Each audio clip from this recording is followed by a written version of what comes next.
Welcome back to Englopod, the podcast where you build confidence, gain motivation, and shape your future. If you want to improve your English while learning practical life skills and powerful ideas, you're in the right place. So today we are going to talk about a very important topic, money. We're going to make some big ideas from the book, The Psychology of Money, really simple and easy to understand. Now, you see that word psychology? It just means how we think and how we feel about stuff. And that's what we're going to do today. Help you understand your own thoughts and feelings about money. Ready? Let's begin. All right, here's our plan. We have 5 simple parts. First, we'll talk about good habits and bad habits. Then, we'll look at your money mindset. After that, part 3 is how to keep your money.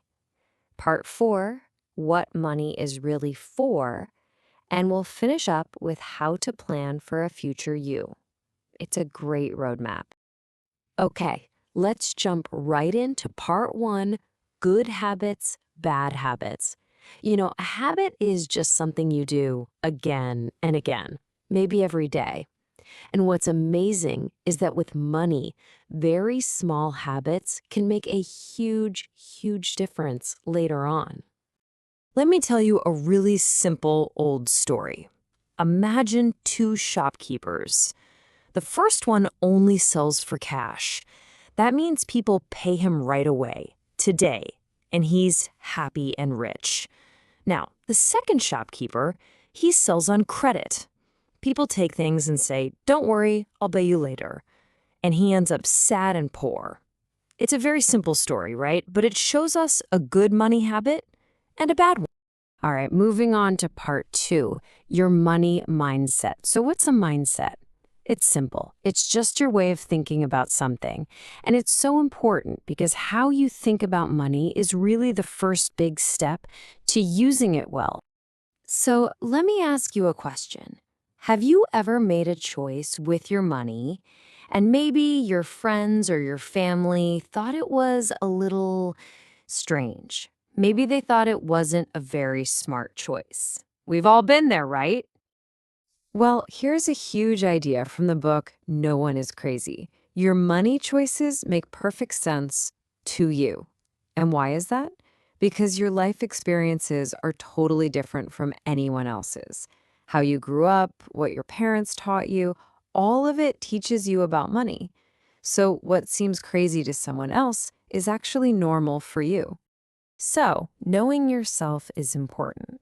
But there's something else that can be even more valuable than money, and that's your reputation. So what is a reputation? It's just what people think about you. Are you honest? Are you a good person? Having a good reputation is so, so important, and you should never, ever risk it for money. Let me tell you about a man named Bernie Madoff. He was very, very rich, and everyone respected him. He had a great reputation. But he had a dangerous feeling inside, the feeling of never enough. He always wanted more and more money. And because of that feeling, he started to do bad things, to lie, and in the end, he lost it all. His money, his freedom, and that good reputation. And that story leads us right to this quote. The hardest financial skill is getting the goalpost to stop moving. Think about a game like soccer or football. The goal is always in the same place, right? But with money, we often move the goal. We make some money and we say, okay, now I need more. The real skill is to know when you have enough, so you don't take silly risks to get more. Okay, on to part 3. This is a really interesting one. You see, getting rich is one thing, but staying rich, that's a totally different skill. So let's talk about how to keep the money you make. The most powerful tool for growing money is something called compounding. What is it? Well, it's almost like magic. Here's how it works. When you invest your money, that means you put it somewhere hoping it will grow, it makes a little more money. And then that new money also starts to make money. It's very slow at first, but if you wait a long time, it can grow into something huge. Want a real-life example of this? Let's look at Warren Buffett. He's one of the richest people in the world. And yes, he's a good investor. But you know what his real secret is? It's time. He started investing when he was just 10 years old. And look at this, almost all of his money was made after he was 65. He just gave his money a very, very long time to work its magic. So you see, getting rich and staying rich are not the same. To get rich, you often have to take risks. You have to be optimistic, to believe things will go well.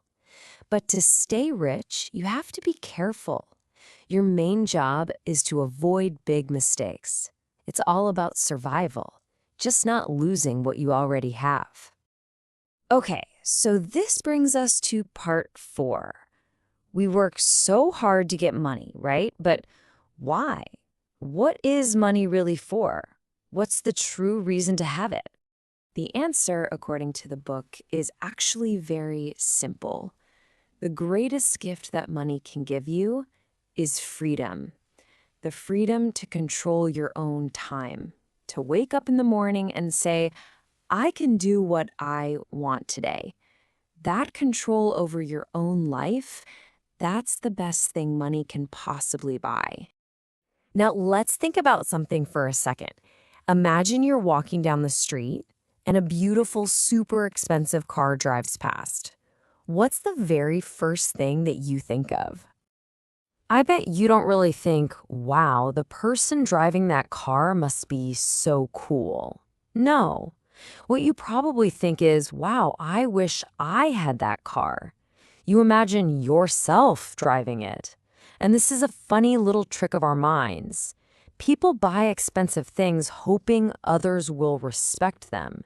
But other people don't respect the person. They just imagine having the thing for themselves. So if the fancy car isn't wealth, what is? It's this idea right here. Wealth is the money you don't see. True wealth is not the car you bought. It's the money you didn't spend. It's the money that's still in your bank account, growing quietly. That's the money that gives you freedom. And here's a perfect, true story for this. There was a man named Ronald Reed.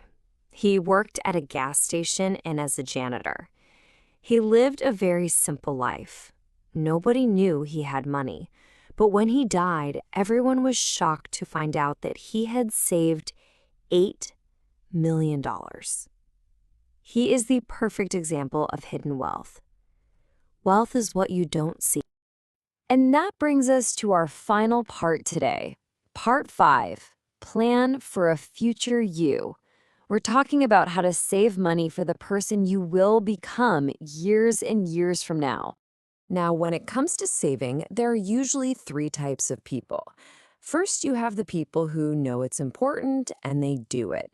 Then there are people who know it's important, but they feel like, oh, I just can't, it's too hard.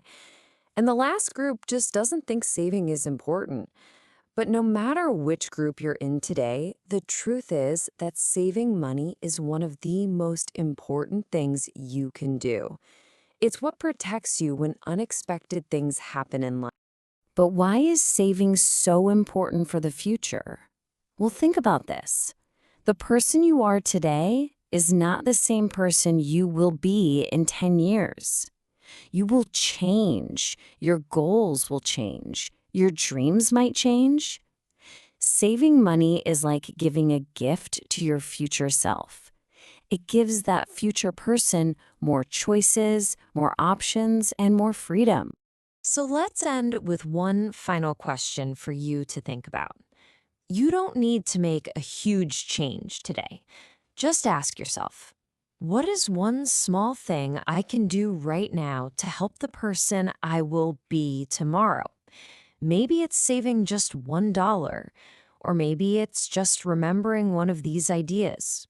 Remember, it's the small steps done over and over that build a truly rich life.